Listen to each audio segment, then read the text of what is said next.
Hello everyone and welcome to my little corner of the internet. My name's Michael and I'm bitten by a radioactive book. It's the last day of October and so it's a perfect time to present you my monthly wrap-up. This month was a very successful reading month for me. I managed to read 10 novels and that is a lot for me, so I'm very proud. Well done, Michael. First off, I read 12 by Jasper Kent. It's a vampire story set in Russia during the Napoleonic invasion. We're following a team of Russian Black Ops specialists, I would call them, and they hired some help that one of them knew, a team of 12 specialists that should wreak havoc between the Napoleonic lines. And these 12 mercenaries are very effective in what they're doing, and so the suspicion arises if they are more than meets the eye. So it's a kind of mash-up between a horror story and a historical fiction, and it was really well done. I enjoyed the book. It was a 3-star read for me. I think the horror elements were a bit weaker than I expected, and I ended up more enjoying like the historical fiction elements of it, learning a bit more about Russia at that time.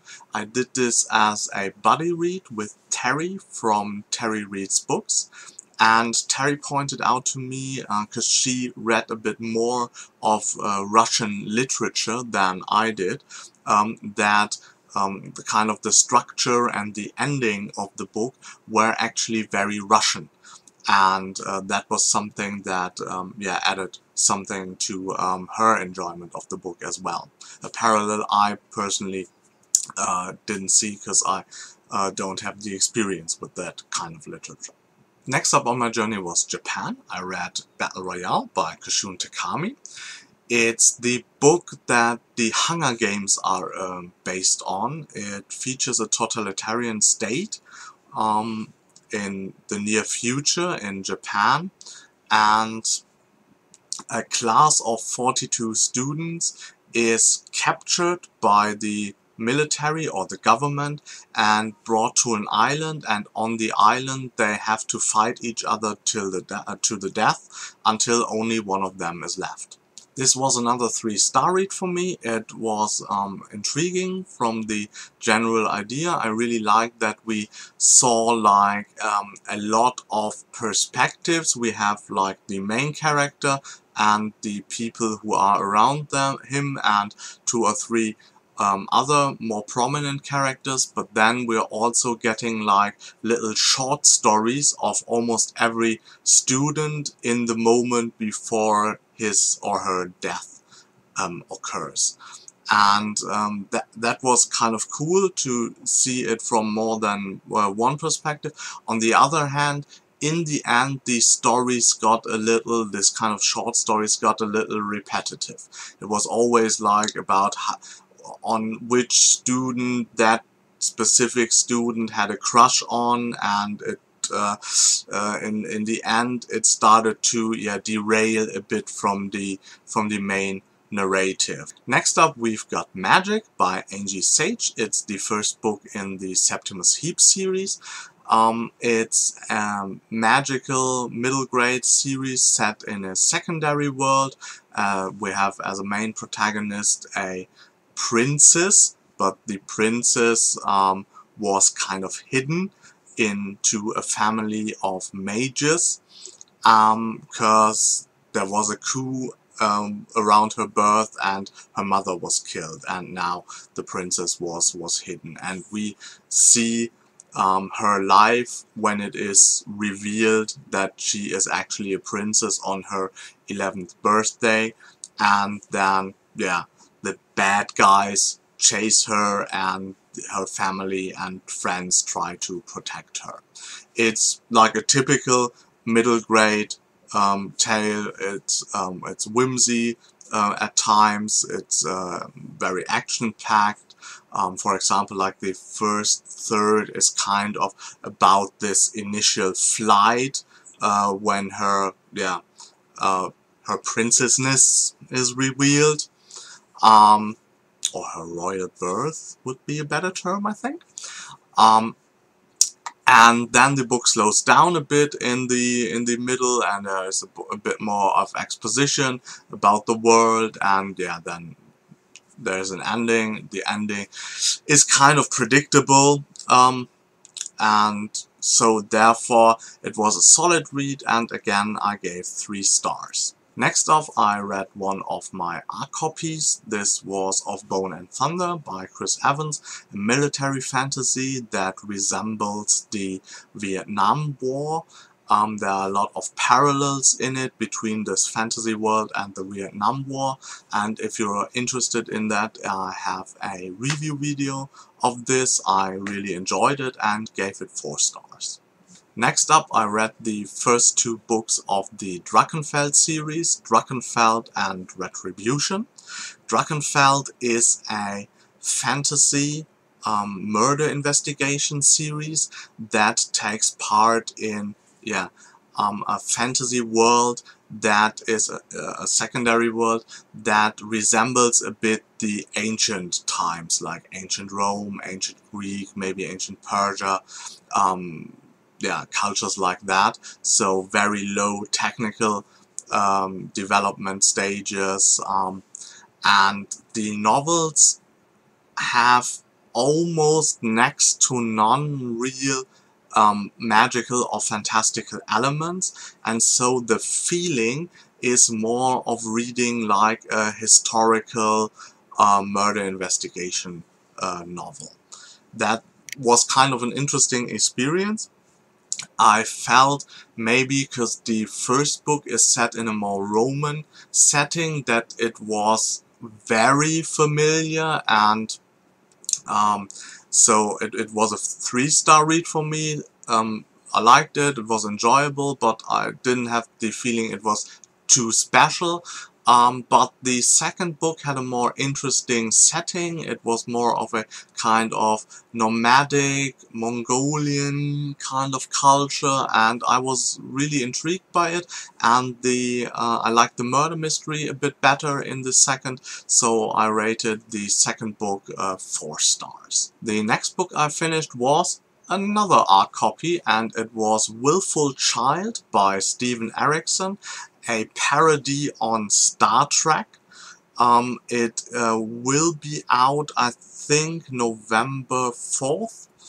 And I also have a review video up for this if you want to see an in-depth review for the book.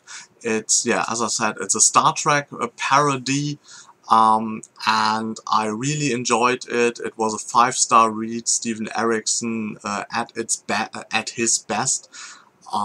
He's so talented in doing humor. He has humor in his Medicine Book of the Fallen series, but now he didn't write like a 1,000-page epic fantasy where there is a bit of humor, but he focused on the humor and said, okay, let's write a very action-packed, fast-paced 350-page romp, and 5 stars. It was the reading highlight of the month. Another very good book I read this month was another buddy read for me. I read King of Thorns by Mark Lawrence, the second book in his Broken Empire trilogy, together with Sam from Novels and Nonsense. And we both had read the first book. It was a 4-star book for us, and the second book as well. And although we both gave both books 4 stars, we were very sure that the writing by Lawrence had matured a lot. So if the first book would be like on the bottom spectrum of 4 stars, this one would be really on the top spectrum of 4 stars. We're following Jörg. Jörg is a villain, and the whole trilogy is about how a villain comes to be and shows a story from his kind of perspective. So Jörg is not a character that you can really relate with very often. And so you kind of have to stomach a bit of violence, and yeah, really having to read from a perspective from someone you will not agree with most of the time. In this book we see a bit more kind of, yeah, redemptional thinking from him, but in the end he decides maybe most of the time to go back villainy, but he is more reflective of his actions than he was maybe in the first book. And I had the feeling that the second book had better writing as well, kind of very lyrical writing at times, so the prose was very good. Yeah, and if you can stomach a character that you don't really like and read the book more from an interesting perspective, interesting world building, because the world is actually like a post-apocalyptic Europe, but far, far in the future, where the people have forgotten a lot about our times, and we are referred to as the builders in the past, and they don't know much about us. But then once in a while there is some kind of modern element, like somebody finds a watch, for example, that still works, or within a very fantastical setting which has also magic to offer, there will always be some more subtle or not so subtle references to our own world, and that is really interesting. The next book I finished was The Black Prism by Brent Weeks. This is the first in his Lightbringer series. It's an epic fantasy series. It has a very interesting magic system based on colors. So mages there are like 7 colors and all have like different kind of abilities. And most mages only have 1 or 2 colors, but there are some who have more. And yeah, that is a very interesting system. We're following like 4 main characters, 2 of them very prominent. The first is Gavin Guile. He's the Black Prism, and he is somebody who can wield all the 7 colors, and he's like the spiritual leader of a nation made up of 7 countries, which are referred to as the 7 satrapies there. And he knows that he has only 5 more years to live, most likely, because all the Black Prisms burn out after periods of 7 times, and there were some who reigned for 7 years, some for 14, and some for 21, and he's now in his 16th year, and he knows, okay, I have only 5 years left, I have like 5 big purposes I want to achieve in my life, and yeah, let's start with it. And the second main character is Kip. Kip is a 15-year-old overweight teenage boy who lives in a small town or village, and at the beginning of the novel this village is destroyed, and Kip has to fight for his life to escape, that is kind of his story arc, and it's for you to find out to see how he is related then to the overall arc and Gavin Guile. There are more characters in the book, but I don't want to turn this into a massive review of it. The book didn't really connect with me. The basic ideas, all I talked about so far, are very good, but the execution was not to my liking. The main problems I have with is Brent Weeks' writing style. On the one hand, he's very over-descriptive when he explains things like motion, or I think there's like a 3-page description of a broom closet or storage room, for example, in it, and I was like, yeah, come on, get on with it. This is a 600-page book, and yeah, now I know where this amount of pages is coming from. Not from interesting things, but from over-descriptive yeah, parts that were not very important. And on the other hand, the writing is, I said in my written review, when it's good, it's straightforward, and when it's not, then it's clumsy. There are, I'm going to paraphrase it, there's not an actual quote, but it's very, very close. There are things in it like, Kip looked at her chest for the second time. Oh no, third time. Stop watching. No, maybe one final fourth time. Oops, 5.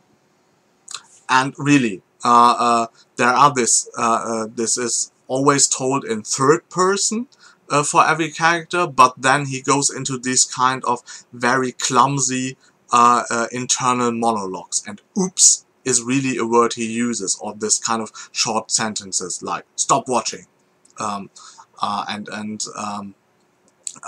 then you see this is yeah, kind of silly, and he tries to be humorous a lot with this, like Kip and his insecurities about his body and his obsession with female breasts as a 15-year-old, and he doesn't really stay with his humor with Kip. He transfers it to all his other characters. So so none of the characters is actually really serious. Or there are actually serious characters, but Brent Weeks thinks he wants to be funny, and so if he wants to be funny with a very serious character, he just does it. And I think this undermines most of the roles of the characters, and in the end it's very indecisive. So the characters are always torn between being funny characters and being serious characters, and the book itself has like the same problem. It most of the time reads like a very juvenile, PG-13 kind of book. And then there's some over-the-top violence out of the blue for no reason other than shock value, and then all goes back to normal. There are awful things happening in there. There are pyramids of heads, for example, that are encountered, or something like that, from a town of slain people, and this comes out of the blue, and yeah, as I said, for shock value. And then, like 1 or 2 days later, all the characters are talking about, again, are like breasts and silly one-liners. So you always have the feeling that the violence never really affects the characters at all. Oh, and did I say it? I gave it 2 stars. And last but not least, I finished another ARC copy yesterday. It was Tarkin by James Luceno. It's one of the new books of the new Star Wars Extended Universe, and as the title suggests, its main character is the Grand Moff Tarkin at a time where he is only a normal Moff.